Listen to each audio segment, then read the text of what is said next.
Chris, glad to have you Hello. on. Finally. Yeah, about time. Oh yeah, it's just busy lives, right? What can you Yeah, do? something like that. Yeah, I'm in the middle of packing my life away to move too, so I found some time this afternoon to talk to you. Yeah, well, I'm glad you were able to find some time for this. Yeah, we've been trying to do this for quite a while now. About a month or two, 2 months, 3 months. Something like that. Basically, Yeah, yeah, about before quarantine started, I think. yeah, But yeah, so yeah, we want to talk a lot about setting up like an inclusive scene here and everything like that. And I was listening to just before I was just listening to Rebel Spell's "Bring 'Em In." That's the song I really think of when I think of awesome. like I love the Rebel spell. just like that song when I think of like what this scene could be is like a blueprint sort of thing, or like a mission statement is a better word Yeah, for it. Like what it could be, like just bring them in basically. Like yeah, everyone could share this amazing feeling that you and I have felt before in this, so why not everyone else? no, I agree. I started doing shows out of my house on the sole basis of just trying to get all my friends together to work together. And it seems that it's worked out fairly well now because it seems like everything up until COVID was booming and then some. Yeah, it started. I started doing shows again after taking a long break. I think it was like 2016. And I started doing them in my house again, and then over time, over the next like 2 years, it seemed like all the best shows to go to in town were in houses, and I like keeping that DIY ethic alive for sure. Yeah, fuck paying a bar or anybody else for Oh, that. yeah, amongst the obvious reasons why no one wants to do it. Obviously. Uh, Well, I was talking with Terry a couple days ago, or a couple weeks ago now, actually, and we were talking about how there was like a bit of a boom period, like in like the early 2000s, and then it died off because of like violence in the scene and all that, and then there experienced like a little bit of a resurgence when I was still down there, actually, when I was still living down in Kitchener. Actually, yeah, there was a bit of like a boom period, like around like 2013, 2014, something like yeah. that, and there started to be a lot more shows and a lot more bands playing and everywhere. Um, you were a part of that boom period, so you know more about it than I would be. Hilariously enough, I think I was actually like kind of like taking a little break during 2013 and 2016. I think I wanted to get back into it, and I didn't. I was looking around town. There wasn't much going on. There might have been like a show once or twice a month at most. That was hard having that. Mm-hmm. And like I play in a bunch of bands, so like I wanna play around town and like play out our songs for people, and it was hard. So I just decided why not throw a show yet again, because the first shows I threw, period, were house shows for the community. Well, the punk community at the time. That was probably, I'd say, 2007 to 2010-ish, 2009. Yep. Yeah, and I was doing that at this place called the Sweat Lodge in downtown Kitchener. It was a sweet little punk house venue started by Corey Cobert and a couple other wonderful people. And I moved in there, and they was like taught me the DIY ethic pretty much from like a young age. I think I was like 17 or 18 when I moved in there. So it's been a big part of my life. Yeah, no doubt, no doubt. Right. I don't have as long as a history with this, like with the scene and everything like that. I really, when I moved down there, I kind of got thrown into it because everyone I met in Kitchener was involved with the scene in some regard. So Yeah, then it that's was just good. like, oh, here we are. Yeah, no, that's a very good thing too, though. It sucks when you move to places and they don't have much of anything going on. You can tell that people are like ready to go off for something good, and sometimes no one brings it to the table. And I think more people need to do that themselves. They need to go and talk to, well, not right now, but eventually when venues open up again, they should go Soon, and soon, like, hopefully. and yeah, yeah. Well, I think I have a pretty educated guess that some form of live music will be happening before the end of the year. It's I some hope, I hope in so. some regard, yeah. I'm Hopefully, not but bank I'm not banking on it being on any like really a good venue, but there will be shows and house shows. I'm almost positive. oh, definitely, most definitely. Yeah. What was I gonna say there? But yeah, like even like moving back up here because I live in Owen Sound. There's nothing. There's nothing half the time. There's like Yeah. the show they'll play is like if they have a punk show or anything like that, it's a big to do. Like a big they Yeah. promote it for months and all that, and it's like once and then you don't see another one for like maybe 2-3 years or something Yeah, like that's that. pretty much it. Yeah, my buddy Russ Walsh Yep. lives up there. I Cruel went to Blue. high school Yeah, with Russ. he's a cool guy. I love him a lot. You should check out. My band and his band did a split, and I love that guy a lot. I And bought that split. amazing. I don't like pumping my music up too much, but Bad I'm egg, really happy. everybody. Yeah, I was really happy to put out something out with them because we became good buddies over the last couple of years, and I hope we do something together soon because we were definitely going to do a string of shows that definitely didn't happen now. So Oh, I hope so too. Like yeah. he's got his store up here and everything, and I'm Oh really yeah, like, no, it's Sour really, Cats. Go to yeah, Sour it's Cat. fuck yeah. It's really crazy to just see Free like promo for everyone. exactly. It's just really interesting to see like that. Like it's just him blooming that here, but there's also other people involved with it. Like the scene up here is like there's a bit of a scene here. I didn't even realize it till I went to a show last year, Yeah. and it was just like, what the fuck? Like Owen You have a Sound? pretty Owen Sound has a pretty deep rooted scene. There was like a lot of mathy kind of indie bands that I was kind of like familiar with back in maybe like 2005. I think one of them was called Barn Owl, and Oh, they were wow. like yeah. So there is some music up in Owen Sound that I'm familiar with. It's just such a small place though. It's like you blink and you miss it. Oh But yeah, it's more like we've got summer folk here, so that's the big thing. Everyone yeah, knows it for like that, and like that's yeah. about it. And I think the music really reflects the moodiness of those people. Oh yeah, oh yeah. So everyone's a little angry in Owen Sound, I bet. Well, there's nothing. What are you gonna do here? Yeah, Like, exactly. especially right now when there was nothing to do beforehand, and now everything's fucking Yeah, closed. Like, yeah, that's a brutal one, and it's no better in KW. I've been luckily been isolating fairly well, but we're pretty much part of within 5 years, I would consider KW to be a part of like the GTA. It's hmm There's so many people living here now, and you know everyone's trying to work together, but then there's still people who are just pissed off because they have to stay at home and can't go out and wander the mall all day. yeah, yeah, that's gonna happen anywhere. Unfortunately, just people don't Uh, want to listen and don't want to pay eh, attention. And I'm gonna eh, admit, I was one of those people for a bit, but it wasn't like I was like going it's out and being everywhere. It was just like, whatever. I'm just gonna stay home and fucking take vitamin C. I'll be Yeah, fine. and most of us aren't scientists, so maybe we should listen to their opinions a little bit better than people who just read Google all day. Maybe, just Because maybe, eh? if I was able to read Google all day, I'd have plenty of PhDs by now. So Oh, so the one thing that really turned me like it was where I kind of found out about you was through the article about the snake pit house that was wrote in the Cord. yeah, That's how I came into like finding out about you and Bad Egg and all that. That was I wish you were able to attend the snake pit if you hadn't. Do you know what the biggest bitch of that was? I was in the Yeah, area at the time. I know exactly where it was too, and I just fucking lived 10 minutes away from it. yeah. I'll go to the next one. I'll go to the next one. Well, there is no more next one. Well, that's the thing. I didn't even really Yeah, know about it though. That was yeah. it was It's also been almost 3 years now too since like it's been done, and it's still like a legend in some regard.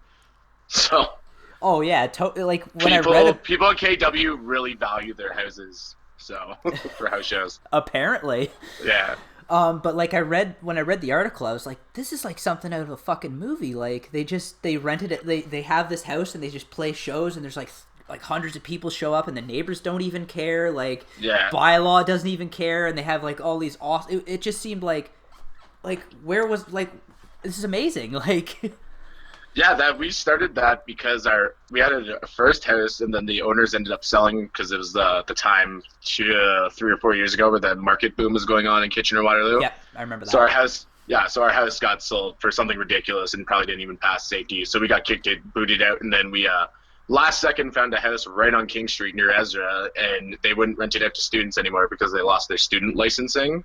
So that's how we knew the house wasn't going to last very long. So we just decided to go, 0 to 100 right away. Well, why not? Yeah, I think there was like a quiet period between the first month we lived there of June, and then every month after there was at least 1 or 2 shows until we stopped. In April we had like 4 shows. Or the last month we lived there, we had 4 going on every week, like once a week. That's It was, amazing. That's yeah, amazing.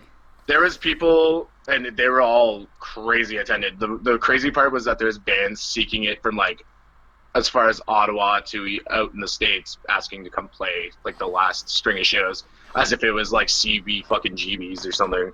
Well, that's what the article said. You had to actually turn down a band because you knew there was going to be too many people showing up, and you're just like, sort of thing, like too Yeah, much.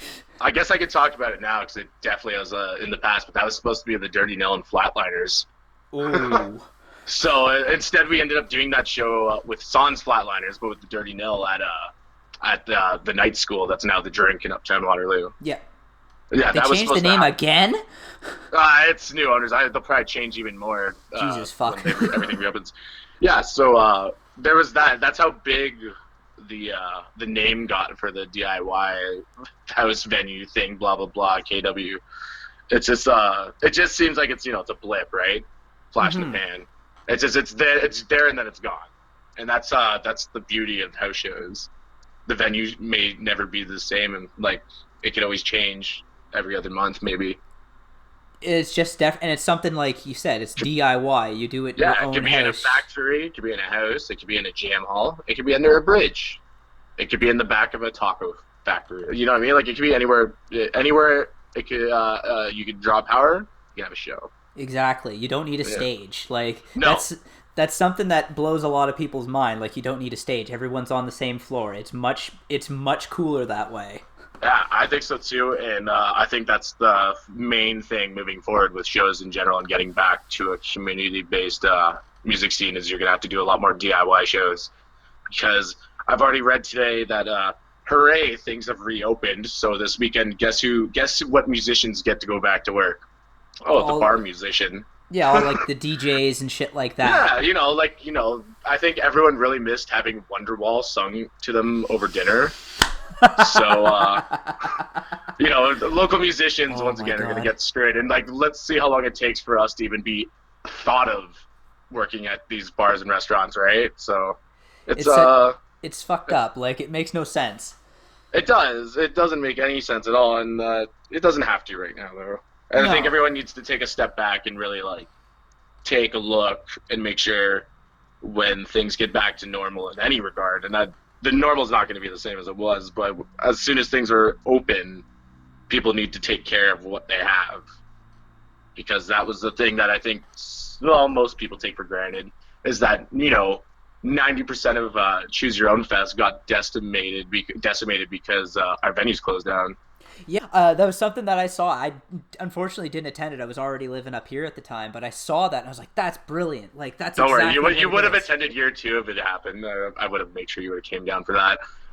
It was already almost a year's worth of work put into it, and then just pulled the plug on March 12th or 13th. It was it was near the weekend of that week, God and damn it. yeah, just letting like over 50 bands and artists know that this isn't gonna happen. I have a date in July as a reschedule. That's not gonna happen either. So we're just gonna keep playing this game until I just admit that this can't go on. And then before I had to make those hard decisions, all the venues just started dropping anyways. So Yeah, Harmony Lunch and Chainsaw now. Fucking hell.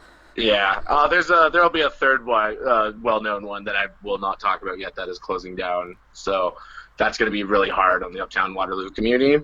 And Yeah, I don't even want to speculate. I'm moving to Windsor in a couple weeks, and we're gonna see how Windsor holds up. I think I'm gonna get a lot of cool ideas living down there that I hopefully can bring back to Kitchener Waterloo someday. I'm excited to see what those ideas will be too, because these ideas like that and the punk rock flea market and shit like that, these are brilliant ideas. Like I'm not just trying to blow smoke up your ass here, but this is like legit brilliant ideas for like a community. Like this is not just like you're not just shows. These is like things to Yeah, make people like, hey, this is stuff, this is our band, this is stuff we're selling, this is other stuff we're doing here. Like these are some charities we're involved in, some absolutely. organizations and shit like that. It's Yeah. brilliant. Like it just brings everyone together, but you also get to, hey, let's go over there and listen to that band player. Let's go over there and talk to that people. It's brilliant. Yeah, or some bands would be too loud that it doesn't matter where you are, you have to listen to them. That happens, which is like a part of the fun of it, I think. Um, I have been working on the punk rock flea markets in KW for 2 years now with my partner Stacy and Brian Scheid, who used to be the bar manager at Chainsaw. Brian's a great fella, and he used to give us Chainsaw every couple months to do a market in. free of charge, and we used to just set up and have our local friends and vendors come and sell their stuff while our local bands came and played. And sometimes we'd bring some out of town acts to showcase more music from just outside the region. Uh, yeah, I'm really sad that I can't do it anymore, but I think it'll be back in some capacity one day. Oh, I think so too. Well, if Uh, I mean, there's punk rock flea markets all over Ontario. KW needs its own punk rock flea market. I have already spoken to some people about taking it over for us when we can, but again, it all depends on time. yeah, exactly. Time and healing of a community. That's That's down and out. pretty much it right now. It's everything's so up in the air. We're just waiting for like the drop, Yeah. basically. I wish I And could tell them, oh yeah, this venue will be available for you to do it, but I can't even say that right now. yeah, So understandable.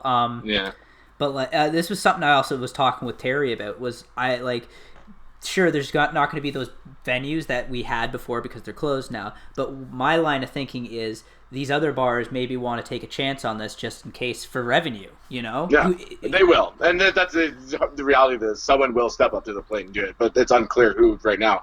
No one wants to say they will right now either. No, no, it was just a thought. Like Jane Bond, that's just like Yeah. a random bar off the like a street there, but like it's just like a potential. I just thought of that right now. If it's still open, They and have all shows that. there. Yeah, I've seen they're shows there. I don't know how inclusive they are towards the community. I think moving forward they might have to be, and maybe their hand will be forced to be more inclusive to towards the community. But again, Jane Bond and like little holes in the wall like that should really be picking up a lot of lost business because they already have small capacity sizes. If they're able to keep it under a certain cap, I understand that things are allowed to be operational. That is also a different phase. But right now, even that's why they're having musicians this weekend playing on patios. Yeah, and my tattoo artist is open again, so like all stuff like that.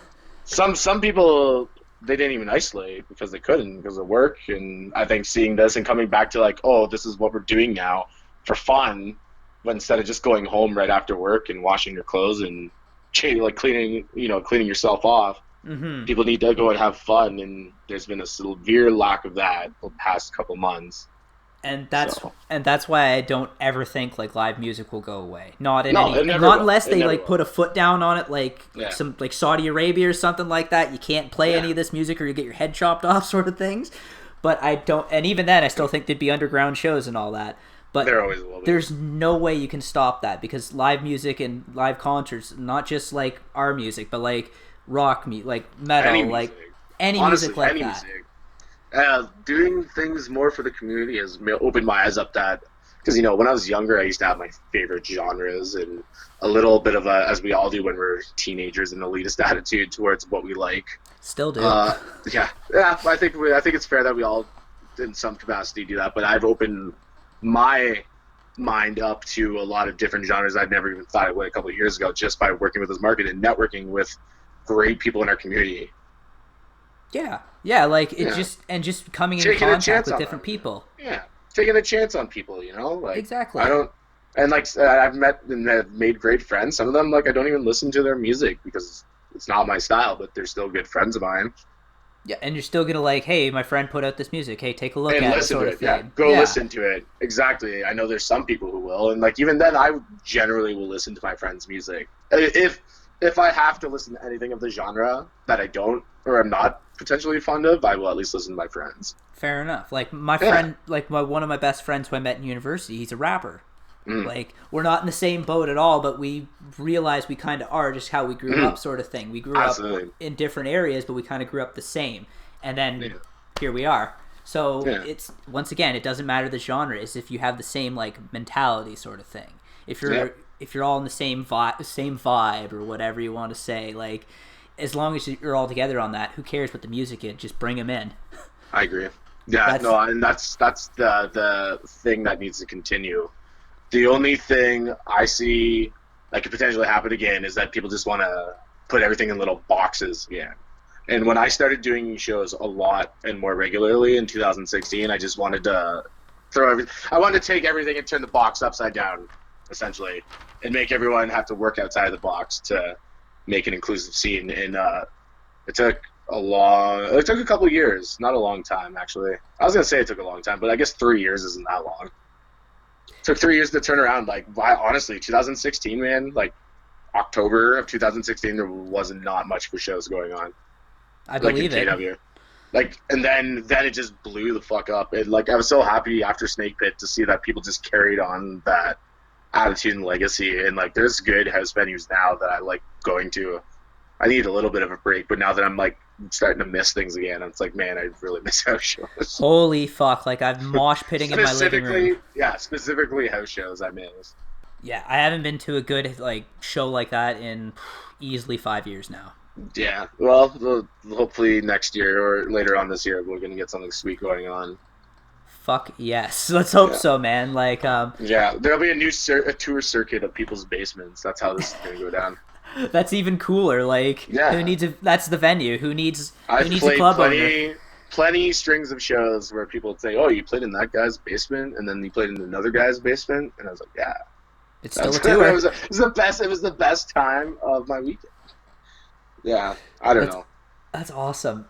So this was actually something I went back and we were talking about. You were talking about like owning your own venue, but like a co-op style. Is that still something you Yeah, have like in mind? yeah, and I think moving to Windsor, I know, might be a little bit more attainable, but I think Kitchener Waterloo really needs something like that. They desperately need something that works for people in your community who can learn. Like let's put it this way: they're the only. I don't want to say it's a bad thing because some cities don't have shows at all, but there was a point where there was an oversaturation of gigs because people were so enthusiastic about having music, and that's great, but having 4 shows on a Friday, that's kind of hard to do. It's also kind of like, people don't work together sometimes, and that's tripping over toes and tripping people's plans up, right? And you're playing over top of each other in that sense Yeah, too. and you want to support everyone, but you can't break the pie 4 ways and then expect everyone to be happy with their share. To be honest, then that's the when you start thinking in those terms, and then what are you really? Why are you doing this in the first place? Right? Is it for the money or is it for the show, like for the fun? And For the that's where it love gets of it. confusing. And then I think there needs to be a sole venue where it's just for the love of it. Like they can have touring bands come in, you come in, show that, but when you're not having the touring bands come in, it should be open to people in the community to throw gigs and events, and then you could teach them how to run their own sound, how to start their own promotion. You could teach people about stage managing. There's so many things you could do as like a co-op building for a venue that could be community run and community pay for, I think. It's just It, needing to take a chance on the space, really, and taking a chance on the fact that people would care about it. and I So, think, like you said, at a city like Kitchener Waterloo, it's the perfect place for it. Like, there's a ton of colleges and universities around, so so there's many different types of shows and music going on all the time. and like Like, there's so many people that want to learn this shit too. Like I know absolutely. when I was in university, it was like almost every other fucking person I knew had like a beat pad and was like making Yeah. beats and shit like that. Yeah. So And that's like the thing too. Like there should be workshops for people like on the musician side too. Should be workshops on how to like sample your own beats and how to do like maybe things outside the box that as a musician you wouldn't even think about doing. and Like I know just playing in a punk band, when am I thinking about sampling music? Probably never, but I always thought it would be cool to learn how to do that, right? yeah, why not? Why Yeah, limit or yourself? maybe I do want to learn how to use a drum machine because I'm making a fully solo album. You know what I mean? Like I don't know how to make one, but maybe like I could like go in and someone will be like, "Oh, here's a tutorial on this," or like, or Here's somebody who'll show you how to do it. He'll teach you in like a yeah, day or something. Here, boom, boom, absolutely, boom, boom, boom, boom. He's right there. Go to the yeah, co-op. He's there. yeah, It would benefit so much to have that in that city, and everything we're talking about here, it would be a space for everyone to come together and play, and not just the punks, not just like the yeah. DJs. It was everyone. And that's something that because music school is fine and all. There's a little bit of smoke blowing up some musicians' ass when they go to school, where it's Yes, just like agreed. that's not the breaks. That's real. That's not reality. And I've had musicians and bands who come from music school who've like been a little out of touch, and I've had people who like really get it. And I think we've all just agreed that if we had a space to apply the knowledge that we have, then things just get exponentially better. You can learn all you want in school all day, but are you really taking it to the real life with you? You have to practice it and like Yeah, apply it for to actually absolutely. like make something and mean something to you. And Otherwise, it's just theory. there's not always programs in school that are like specifically what you want to learn. It just might be like something that's broadly covered, right? So Yep, that's pretty much where I'm sitting with my English degree. yeah, and there you go. You would know a lot because where are you going to go after an English degree? There's so many different opportunities, but you have to narrow it down. Or you have to like actually use the opportunities they gave you, but you're too stubborn because you're X, Y, and Z. But yeah, that was me though. Yeah. But like yeah, you're right. Like something like that would just be beneficial for somebody. Like anybody who wants to learn music and wants to play music, it'd be like the perfect thing. Like you come out of it and like, hey, this is the real world. This is how we do it here. Teach us how to do it, basically. Yeah. I just noticed there's I'm not sure if it's a KW thing, but there's a real lack of young musicians these days. Sorry, let me rephrase. There's a real lack of kids who are playing instruments these days. Yep. And I think that's totally 100% to do with the lack of having the space to do it. So they know they can make music on their computers at home, which is like awesome because like music is still alive and well. And I used to be so anti electronic music for so long. Same here, man. Same here. Ignorant, and I realized how ignorant that was. That it's just like I'm literally like I'm not acknowledging the existence of a music that millions of people love. Billions. And it's not that bad, really. No, it's really not that bad. And like but that's coming from like a totally different culture. And I think there's a lot of kids who like I think they can apply both because if they really want to go balls deep into like that, then they should definitely go and like dive head first into something like a program at a local venue that is also a co-op. I don't even know if it has a name for it. Like co-op's good. That makes I like co-op. It makes sense. Cooperative or something. Music co-op. New Day co-op. Something. But yeah, like it's something. I agree with that. So like other than venues and stuff like that, what's like the biggest challenge you find to the stage and shows and stuff like that? Working with people. Just trying to work with all the bands and coordinate. Coordinate with people, coordinate with other promoters in towns because I 100% am of maybe 5 or less people in town who will talk to people around them and be like throw dates out to make sure we're not overstepping each other. But when you're in when there's like 10 shows going on, that's kind of hard to do at that point.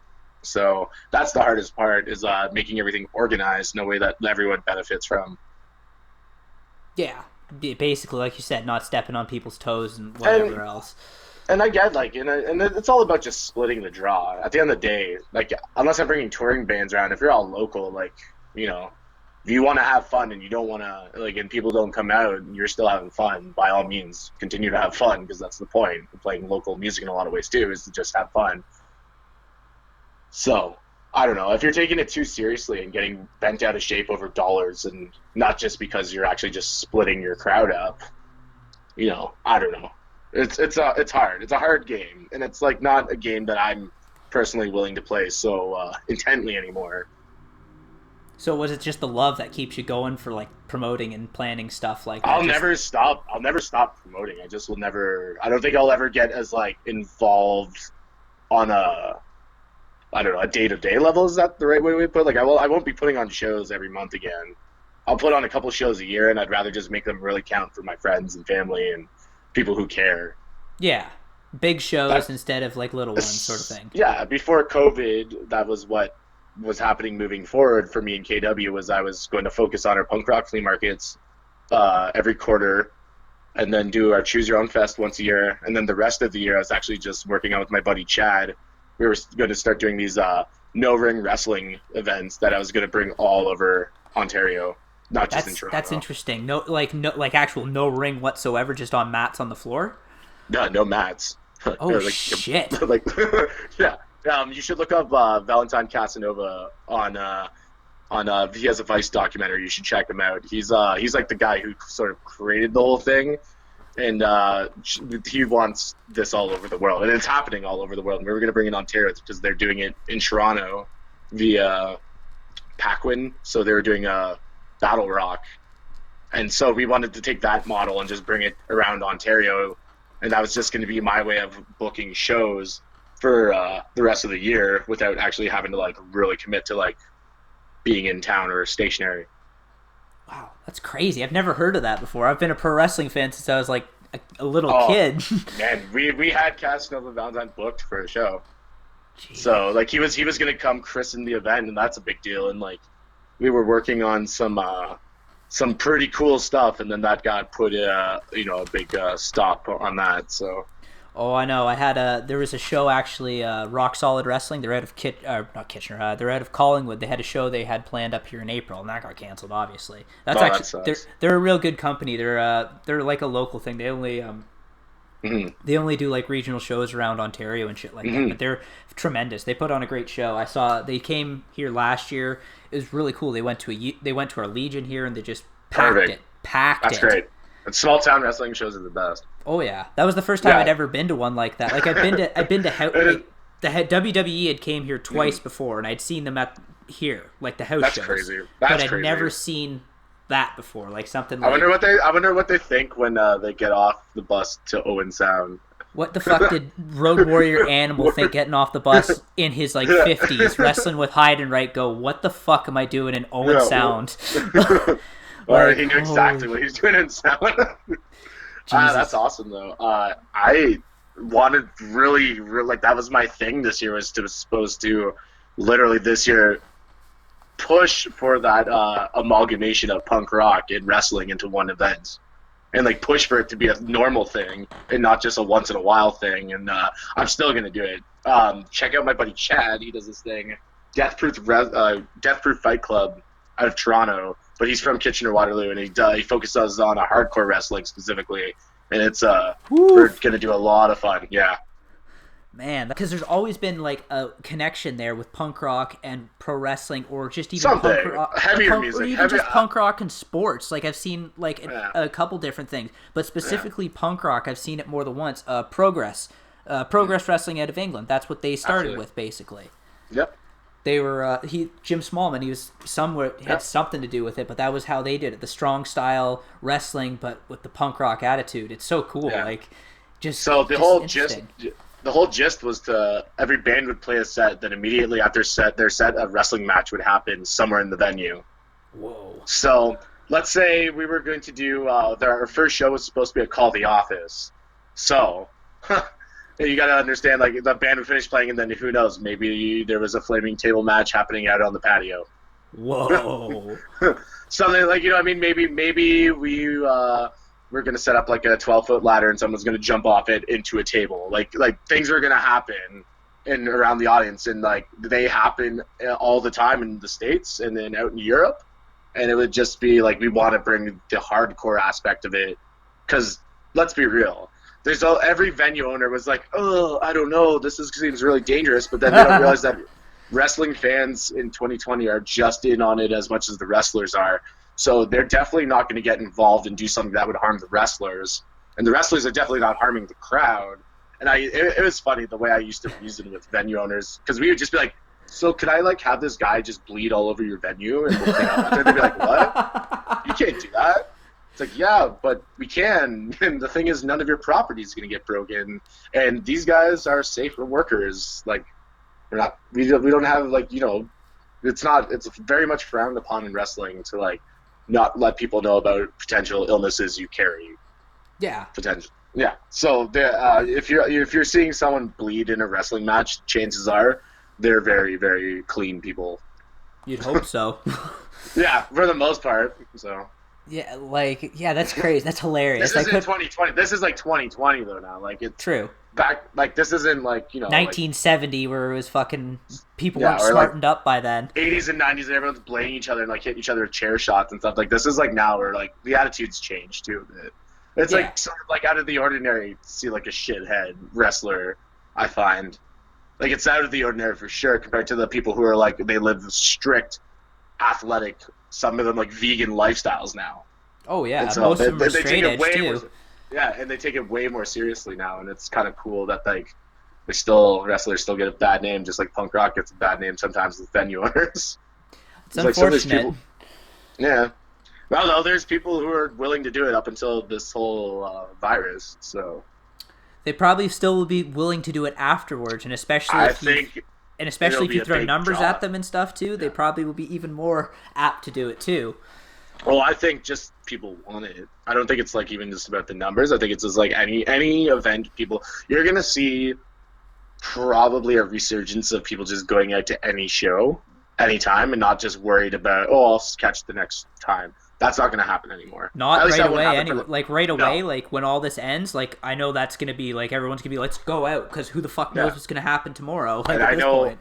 personally, I know I would try to go to as many shows as I could to catch bands that I've never heard of after spending 3 months away from not like after having to do it every week for like 3 years and taking like 3 or 4 months and then realizing, oh man, like realizing how much would miss something that you think you're so like you're so apathetic towards. Yeah, because you've been doing it so much, and it's just like, oh, I at here the we go start the again. start of quarantine, man, I was like, good, I get a break. But then, literally 2 weeks later, I was like, this fucking sucks. Yep. Yeah, I understand that completely, man. Like, holy fuck. Oh, you being up there, yeah. Just like imagine just going from like 4 shows a week, maybe even like 2 of them are in the same night to like nothing, and then you're not even sure who's gonna stick around or what venue's gonna be there when you show up, or like when when things get opened up again. It's gonna be a hell of a time for people. I'm gonna be annoyed if I hear one acoustic guitar playing on one of those patios, playing fucking "Hey There, Delilah," when it could be an actual local original artist musician that could be playing instead. I'm gonna be very angry. Oh, well, no doubt. You should be. Yeah. Like, that's Yeah. ridiculous. Well, it's just like because I know, like I get it. Like if you're wanting the purpose is to serve dinner, but if you want entertainment over dinner, you don't want someone screaming in your face. But maybe like think outside the box a bit. I'm 100% have never been impressed hearing the Eagles. Let's say like the same Eagles song over and over again. I've never been impressed by someone playing an acoustic on a bar venue. So I've always been more impressed when that musician will go, and this is an original song. Then my ears are paying attention. I'm just thinking way too much right now because my mind's going a mile a minute because I literally am just realizing right now that today things are open and now I have to go listen to people who complain the most about things being closed now getting to work, and I don't get to work still. Yep. That's fucked up. Yeah, and like that is fucked up because I've been like super positive. Like friends in town who take promoting more serious than I are really scared, and I'm just saying, don't worry, man. There's a light at the end of the tunnel. Even if your venue goes under, you still got to this place, and you'll be able to get to it again as soon as things open up. I just hate having to see that all these people who were taking up space anyways in venues are the first people who are allowed back in venues. It needs to be more of an equal balance, and I think if your mindset is there, that you can change that. So, I agree. I completely agree. They look at it as this is gonna make money and it's not gonna like bug people, sort of thing, and that's all they give a fuck about. But I mean, you can think about it in more than just like a one-dimensional way too, which is the most venues issue when their money is first, right? Mm-hmm. Exactly. So. But I know, seeing as like this, people are going to start pushing for it more and more, and then venues are going to have to start like really looking into changing it up a bit, and they're going to have to. And if they don't, then there's going to be people who are going to force it, and it's good. People need to force it. People need like the musicians when the city's open again freely for people to go and experience live music. Musicians need to force the city to make sure there's a spot for them. I agree, man. I completely agree. If there's not already an initiative for someone in Kitchener Waterloo, like I'm moving from Windsor, I'm making sure that this is a thing in Windsor for me. So, if someone in KW can get some people together and like literally go to the city now and say, hey, we don't even care what the space is, just give us the space, and you can pay for the rent for the space. Like let's be real. There's an arts fund in KW that doesn't get tapped nearly as much as it should. And I don't think the city really wants you to know that it's there to be used because they'd rather spend it elsewhere. So I think musicians in town should definitely organize and strategize to get something worth for the community. I agree. Because, like, if you said the money's there and they just want to spend it on, like... It doesn't even have to be the co-op idea. The co-op idea is like some fantasy utopia, and I get that. And it's just, but but it could be almost there. You just have to make the plan for the city, and that's it, though, right? It's like so many people became so disenfranchised, even the past couple of months, because there's so much going on that like people were starting to like stop going to shows because there's too much going on. Mm-hmm. And the thing is, like, they just need to like the city will let it happen as long as people go to these shows. So we have to get creative. Yeah, there's always going to be people to see these shows, and like we were saying, like I think it's going to be even more because we haven't seen live music for fucking 3 months, and we haven't been able to get out and interact with people in 3 months like that. Probably won't see a punk band play for like another 4 months, I bet. Probably not. Like, or like a metal band, or even a hip hop artist. Even it, like we'll see like EDM's neat because it's always been digital, so it has a very much a digital mindset, and I think that's cool that they're doing that shit online. Raves happening in your house. I don't understand it, but hey, they get to have fun, and I get to sit there sour, wondering why no one gets to mosh in my bedroom with me. Understandable. Oh man, yeah. So I have been bringing my own music gear to most shows. Like most bars don't even have a good enough venue PA for, even though they're supposed to have one. A lot of venues don't have adequate boards or even sound people, so I've always just brought in my own stuff when it comes down to it. It makes more sense if you have it, like shit. Even renting it almost seems more worth it as long as you know it's like worth it, right? Exactly. Some shows I know I'm just running a vocal PA that like you don't care if you're hearing what's being said, and unless it's in between songs. Exactly. But if we're talking of venues, the Harb is definitely the better location for it. They have an actual PA system, and their sound system's legit there. Like H2O, I don't know how many shows they've had like that there, but that was definitely one that seemed like their first or their second one, because it was just like, man, like you'd think you would have sorted the power issue beforehand, but who knows? Shit happens. I don't know. The Wax in Kitchener chronically loses power to stage right, if I remember correctly. Interesting. Yeah, and they are a well-known venue. And I saw Every Time I Die there. Oh, yeah, I kicked Keith Buckley in the head of that show. Was that Koi Fest? Yeah. Yeah, I was there. I lasted about 5 minutes. I think they played that first song, Underwater Bimbos or something. They opened with a song, and I stage dove pretty much immediately, and like went to like turn back to face Keith, jumped back on the stage, and like dove off the monitor and totally kicked him in the forehead on the way back. And I just remember looking at him being like, I'm sorry. And he's like just the look in his eyes, like, this happens all the time. I was like, I'm so sorry. Well, fuck, Jordan went off the uprights with his guitar twice that night. I remember that. Right? Yeah. Like, no, I didn't even make it that. I think I pretty much left almost after that. I think I threw up after that and just was like, I've had enough. It was all day. I'd been drinking free gin martinis. Ooh. Yeah. Yeah, and it was supposed to be outdoors, remember? And then the storm came in, and then they moved it inside, yeah. Because they were supposed to play outdoors, and I was going to be like, this is great, I'm going to get drunk, like, whatever, I'm going to have a good time. And it's like, oh, great. Now it got moved inside, up 3 flights of stairs, and I've had probably about 20 gin and tonics. And it definitely seemed over capacity in there, because there was a lot of fucking people in there. Over capacity, yeah. Like, I remember I was on the outside, like, where, like, the whole, like, crowd was, and I'm just sitting there sweating. Like, I was drunk as fuck, too, but, like, beer sweat's coming out of me from drinking all day. I'm like, this is insane. I couldn't even imagine being in there right now, like, how hot this is. No, I used to work for Koi Fest. I used to help them stage manage in their first couple of years. I really enjoy what they did. It's almost kind of like the idea I had for Choose Your Own Fest. Yeah. Yeah, because Koi Fest, when its, like, original first 2 years had, like, I want to say like 6 to 8 venues all downtown Kitchener. Mm-hmm. And it's just like, and it was like such a cool little thing because they had like 150 bands play over the day from like, what was it, like 12 p.m. till 2 in the morning? Something like at that. Most of the venues. And they, like, it was crazy. And what the cool part was is that they didn't really like you might, like, you as a local band, you might be playing with Direct Hit, which was like not that big of a band at the time. They've gotten huge now. But imagine you're just like for me and seeing one of my friends' band, they're like, oh shit, we're playing right before them, because like the festival is just like, well, we're more based on a mood rather than being like, these bands on these labels need to play at this time or they're not getting paid, blah, blah, or we're not, they're not playing. And Koi was like one of the first festivals. I'm like, well, you can just kind of put anyone anywhere, and like people will just come. Fuck yeah, that's exactly it. My buddy Lance, he's from up north here. He played at Koi Yeah. Fest. I remember that.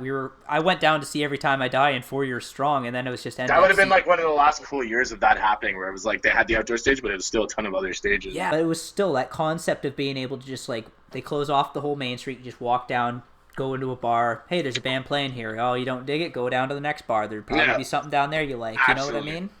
And Like it's brilliant. it is, and there's like very few cities that do that just normally. Like Guelph on like a good weekend. If you go to Macdonell and Quebec Street there at that corner, there's like 4 different bars playing 4 different things, but all of them are packed. Yeah. And people are just bouncing in between each one, and like I think that's beautiful. Like that's exactly what I want when I want to go out and like for music. Like in just selection. Like choice is great. And I think like moving forward, that's exactly what I keep going back to. Like musicians have to choose to want to force the city to like give them something for them to do and to play at. And like they have to want to do it though. Like someone can't say, yeah, that's a great idea. How about you start organizing it? It's like, no, everyone's got to start organizing it. They got to get a name. They got to get a committee. It's a whole thing. I actually have a buddy. It's actually the drummer of my band, Zach Schaefer. He's a lawyer, and he and I are actually going to maybe draft something to take to the city and saying that they owe it to us as a collective to give us something. And it could just be like a closed down space that we just get access to once a month or something. What else are they going to do with it? Nothing. It'll sit dormant, and then they won't get any money for the venue under my knowledge. So there's so many empty spaces in Kitchener right now that I don't think have any plans of filling up with vendors or anybody right now. That is my town. For like the last 10 years, they have I don't empty know downtown. I don't know what it's like in Kitchener, but here they have it's like a bylaw sort of thing, or it's like a loophole where if the place has been empty for such amount of time, you get a rebate on it, sort of thing. So they keep these fucking places empty because they get paid to keep them empty. And yeah, that's crazy. And the rent's too high for anyone to want to, jump into like, hey, I'm going to start my own business here. And if they do jump in to do it, and then they have something like this happen, they're fucked. Yeah. Well, there's building and city developers on Kitchener City Council, so they're more worried about condos than actually preserving any sort of actual entertainment or nightlife, which is really going to bite them in the ass down the road when they try and move a bunch of people in here. There's nothing to do. That's KW right now. Yep. Which is such a damn shame, because they were used to be like when I was in university. So much. I couldn't imagine how like I was up here. There's nothing, and I come down there and I'm living there, and it's like there's literally anything you want to do here. Yeah, and I lived in Toronto for a bit, and I came back, and I was like, there's, like, and, like, most people who go to Toronto and come back to, like, this fucking sucks, but I came back to KW saying, this is just the right amount of busy I want, and even that was 10 years ago now, like, I love KW, and I considered this my home for almost 15 years, but KW doesn't love me. Like, it doesn't love a lot of people. It's definitely a very selective city. It is. It really is. I feel for any of my friends staying who don't own property and they're moving or they have to like go rent. Realistically, we got priced out at KW. That's a tough one, right? Yeah, there's not much else you can do. Like they own the property. Unless you own the property, you're fucked. It's not that. It's just like where I'm living currently, where I'm taking this interview right now. I've lived here for 3 years, and our rent is still under $2,000 a year, all inclusive. That's a unicorn. As soon as this place, like they're selling it, but if they wanted to re-rent this out, they could easily probably get $2,500 for this place for what it is and the amenities that we get. Yeah. And I don't know how anybody who's even one or two people can like live, work, and then have a passion that you have after that's like doesn't necessarily like that like a hobby. You're almost forced to work and then go home and go to sleep and then go to work to pay for where you live, and you don't actually get to have anything for yourself. And that's like that goes beyond just a minimum wage. Like there's people I know who make pretty good money who like find it really hard to live on a rental here. Oh, I don't because get it. because they just realize they're working in a cycle of their job now that's just paying for everything that they don't even get to have, personal good time. And so, I don't know. KW has a lot of problems coming up right now in terms of like rental markets and housing situation. And who knows? That may be also something that could change too. Probably for the I hope so. Probably not for the better, but who knows? It could be. I hope something happens. I hope change happens for the better for here because I need way more affordable housing. Oh yeah, it was even a problem when I was still living down there. Like, holy fuck. And like it's ridiculous. Like I'm going in, like there's a housing bump in Windsor right now, and if I told you the prices, you would laugh and say, "Huh, that was like KW 10 years ago," and that's scary. Well, where I am up here, it's not much better. Like they have, they have empty places everywhere, but they're paid to keep them empty, and and there's no like I've lived with my partner. We're moving to Windsor. The first time that I've lived with her, this will be the first time we have not had some form of roommate because of just how expensive it is living in KW. Yep. Living without owning property. Let's put it that way. Mm-hmm. Like yeah. I got lucky with some of the places I lived, even though they were shitholes. But like they weren't like killing me, sort of. Yeah, thing. that was the best part about all the house venues I did. Was they're all shitholes, but they all serve their purpose. Exactly. Which is better than them sitting dormant or them sitting and like letting students. And that's not that I'm like anti-student, but in Waterloo specifically on King Street in Ezra, I know exactly what you're talking about. You might develop prejudices towards students of all kinds. I hated students when I was a student, so there you go. I just hated waking up at 4 a.m. to a bunch of angry white drunk bros fighting on my lawn. And it had nothing to do with me or the people living in the house. The fight spilled over there. And that happened like once a week. And that was Snake Pit. Like, so yeah, I know exactly what area you're talking about too. Yeah, it's fucking hilarious because people are always worried, like, will the cops come? I'm like, have you looked on what's happening out on the street? I think the cops are way less concerned about what's happening in this house. Oh, these guys, they're playing a show here? Oh, okay, cool. Have fun. Oh, that's nice. Yeah, that's nice. Oh, look, something's organized rather than, oh, look, Johnny Idiot in the alley. Or not even in the alley, because that would be actually a little bit discreet. Johnny Idiot, right in the middle of the street pissing. Oh, yep, I know. I've been some of those people before. Fuck. Oh, fuck yeah. I've had people leave my house being like that, so. Oh, jeez, yeah. And especially, like you said, right near Ezra, too, and Jesus Christ, especially... Hey, I'm all for young people, man, but just, like... My house was desecrated as a toilet that day. Like, people, like...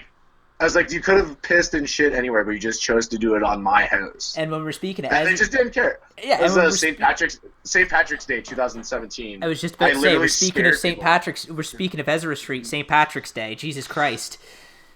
I was being a smartass, and I threw a show that day at my house, and it was literally an acoustic show that mostly featured all my older friends, which was kind of funny. And then my buddy's band, Block Parent, played after. But it was just kind of great, because it was just like...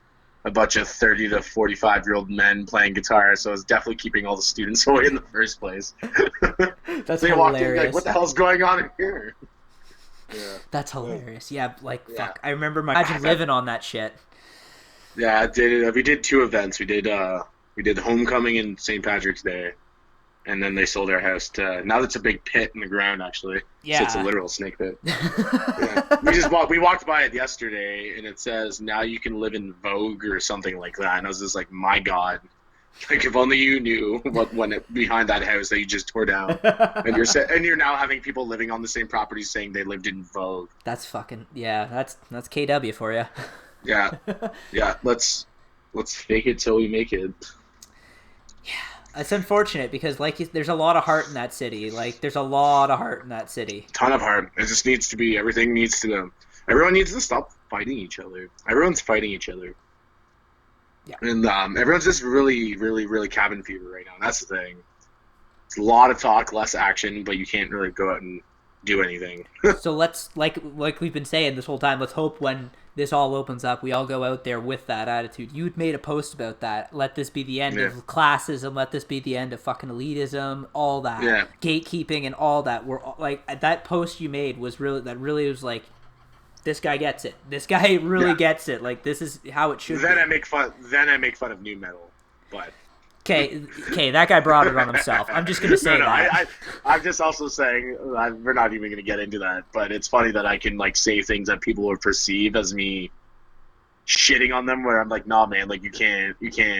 So, like, you know, like, my new thing, and it's never been a new thing, but my thing now even more on the nose is that if I see anybody in my music scene posting some sort of, divisive garbage, like, it doesn't have to even be, like, it doesn't even like it could be a difference of opinion, but if it's your opinion is just to hurt and to stir up shit, then you're getting called out now, and then that's how it stops. No, there's no reason to make each other feel bad before this, and now especially during this and going forward with this. Yeah, and so. You know, I made a little comment about shitty new metal, even though I kind of like new metal bands. But again, at the end of the day, yeah. But like at the end of the day, like, you know, antiquated ideals are just gonna go out the window. Let's hope so. Like moving forward, it will for me.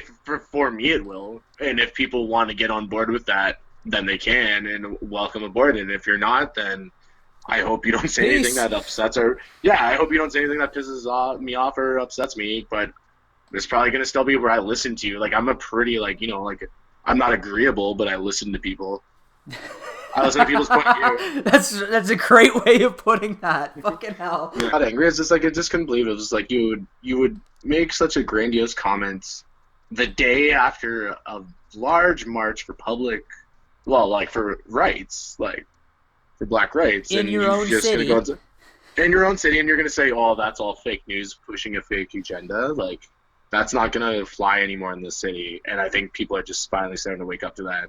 That's great. So, that's great. Moving forward, I think as a community, we can work with people as long as they're willing to work with the community and, you know, change ideologues, really. You can only work with those who want to work with you, really. Oh, definitely. Definitely.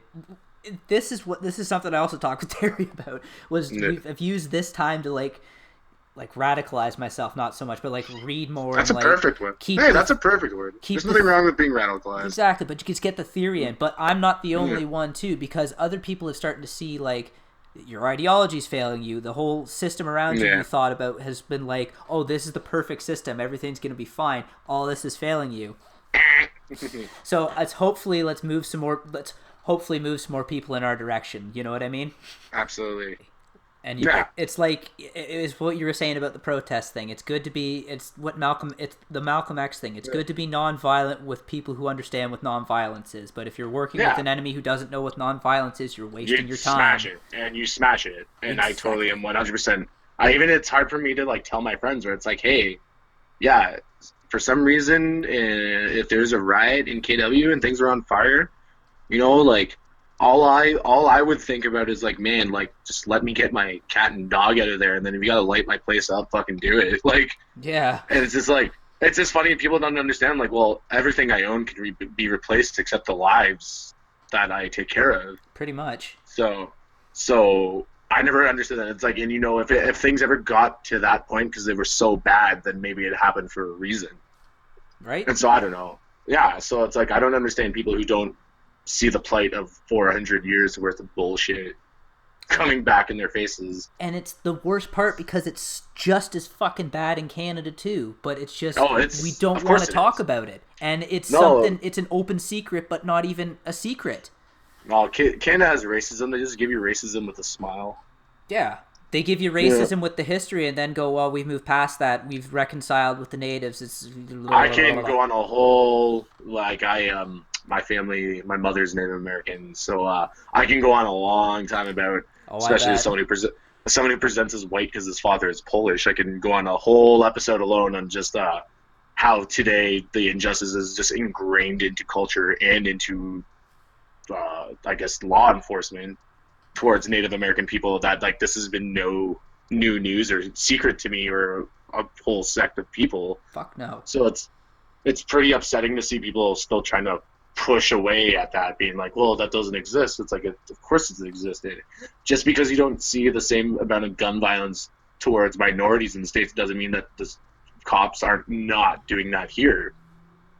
Yep. Like, I don't know if anybody's even been on a reserve that's actually like a reserve who that's not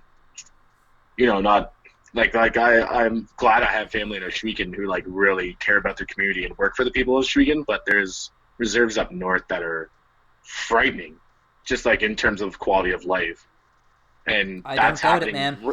That's happening right here, right now, today. 2020. People are living without water and living in fucking shacks. And we just turn a blind eye to that, and it's because they just look different from us. True, and they're different from us. Strong and free. And so my whole thing is that that's being abolished in my life. Everyone's getting put on check, including myself. I said fucking terrible things that I've learned from. People can do the same thing. I used to be an edgy 18, 19-year-old too. It's true. Yep, we all were. And hopefully we grew out of it and learned from it, but like... Exactly. I said some things, man, that are cringy by today's standards, and you know what? I own up to every single one of them, say, yeah, I was a piece of shit, and I have changed. Exactly. But race has never been in my life because I'm so involved with my mom's side of the family in terms of like wanting to make sure that they continue to live their life on their property in their land, and they give back to their community all the time. And I am such a huge supporter of that, and I have been my entire life. And they've always been really good to me, especially like I've been taught about racism because I would go to the reserve as a white kid, and like having kids pick on me because I'm white, and then just taking that home and being like, wow, this is exactly other people feel. Yeah, this is exactly how it works, and understanding that when you're a child is like kind of eye-opening. Yep. And I don't think not everyone gets that lesson. No, not at that young, and probably not ever in their. And some people, they don't even get that ever in their lives.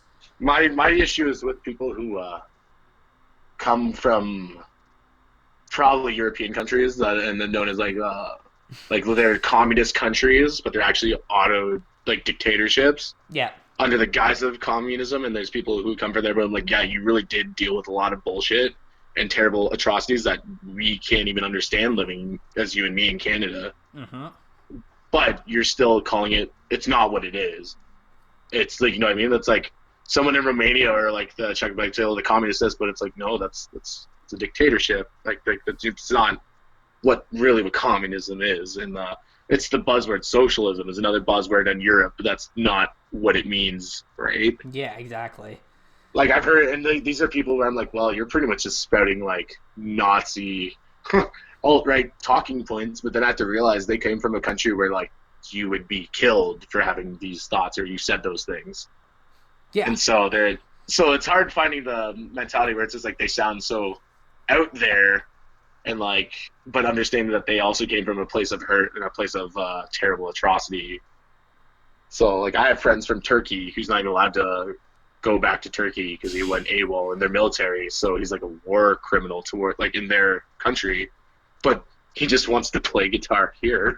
A friend of my ex's was a filmmaker in Egypt. He's an Egyptian filmmaker, and same thing. He can't go back to Egypt because he made, I don't know what he did, but he can't go back there anymore because of what he did. Yeah. So like he's probably just made something that went against the religion or that's I think is what it was. Or towards the government's more the case. Probably. Knowing over there, probably. Yeah, it's just probably made the government look like shit or something. And like, you know, he lives here, right? So, or like, you know, you have to take into account of people's like feelings that way, especially like, you know, I used to work on a construction site, and some racism I'd hear would be from Serbian guys who are first generation because they came here in the early 90s, talking about refugees from Syria or Sudan, and talking about them as if they didn't do the exact same things themselves without a hint of irony. 25 years prior. And I used to have to like sit and like start giving history lessons and sociological lessons at lunchtime, being like, this is not okay. Like, just because this is what happens in a work site, like, and like, you don't get to just say these things and like get to think these things without actually reflecting.